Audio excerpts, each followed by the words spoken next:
Last class we painted these beautiful landscapes. Remember that a landscape is a picture of something that's outside. So we painted something that's outside.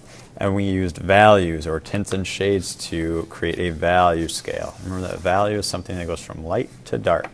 So we started with white and we slowly got darker until our darkest color was on the bottom. So remember, when you have atmospheric perspective, things get lighter the further away they get, and darker the closer they are to you. Remember, close things are at the bottom of your paper. Today, everybody needs to grab one strip of paper and one normal sheet of paper, and you'll see that they're both black. You will be using a pencil on this part. I'm going to use this fancy marker because then you can actually see what I'm drawing. Because if I'd used a pencil, you probably wouldn't be able to see. But starting in the very corner, I'm going to draw a big curve all the way to the other corner. All right? No stopping it down here. All right? So I can't start here, can't end here. It needs to go from corner to corner. Otherwise, your strip isn't going to stretch all the way across your sheet of paper. And I can cut that out.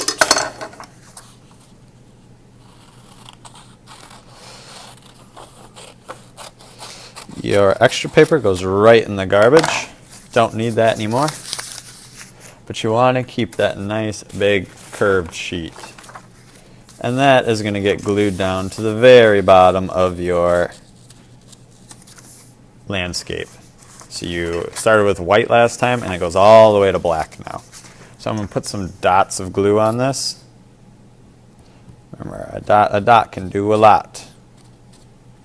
So I'm just going along the edge as well as a few on the inside. And I'm going to glue that snug against the bottom. I don't want to see any floating hills on your artwork. And give it a little back rub. Flip it over if you need to. I don't think I need to. But notice it goes from one edge all the way over to the other. Now I can start on my haunted house. So we talked about Mr. Burton's architecture, and we saw that he likes to make things crooked and at diagonals a lot. That kind of creates that creepy feel to it. So I'm going to start with a diagonal, pointing towards the center of my paper, and another diagonal on the other side, pointing to the center of my paper.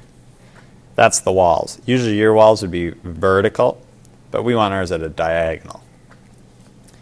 I'm going to work on the roof. The roof is these two little U shapes. And then I'm going to bring it out a little bit further actually. And then it can go up to that point. Like that. It's alright if your roof isn't perfectly in the center. You can see that mine's kind of off center. It's more to the left. That kind of creates that wonky, creepy feeling too. I could add that same shape on top of it if I want. And this is going to be an attic. So you'll notice that as I'm designing this, it's really just the same shape over and over, just different sizes. So I got my two diagonals pointing towards the center. Give it a roof, which is like the flattened out U. And this one, I can either have come up to a peak, which is what I did on this one. It came up to a peak, or I can put a flat top on it. But I think this one I'm actually going to put up to a peak, and I'll do one with a flat top in a moment. Alright, you will be drawing yours in pencil. I'm obviously using a marker so you can see what I'm doing. I'm going to add this little side room. So curve, curve, give it that U-shaped roof. And this one I'm going to give a flat top.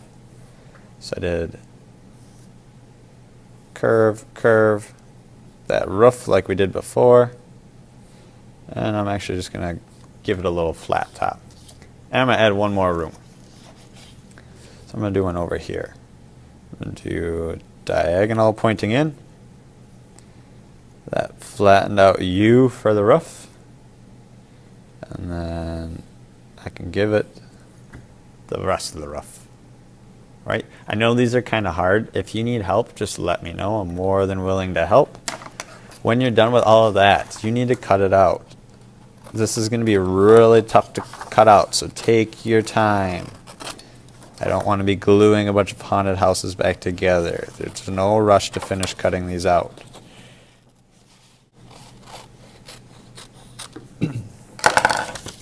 Now that I've taken my time, cut it out, thrown away all my scraps, I'm ready to glue this down on top of my hill. Yours, you can flip over. That way you don't see all your pencil lines. Obviously, mine, I must have been drawing something on the back, so I can't do that. But yours will get flipped over so you can't see all those yucky pencil lines. And I can glue it down. Dots of glue all the way around the edges. And you can add some on the inside as well, just to make sure it sticks. And glue it down. Make sure that your house touches your hill. I also don't want to see it balanced perfectly on top, because then it looks like it's going to rock. You need to bring it down just a little bit onto that black. All right. Smooth it out. When you get your house glued onto your background on top of your hill, you are done for the day. Next class, we will add some windows to this, and we'll finish them up. All right. So cut out your hill, draw your haunted house, then cut out and glue down your haunted house as well.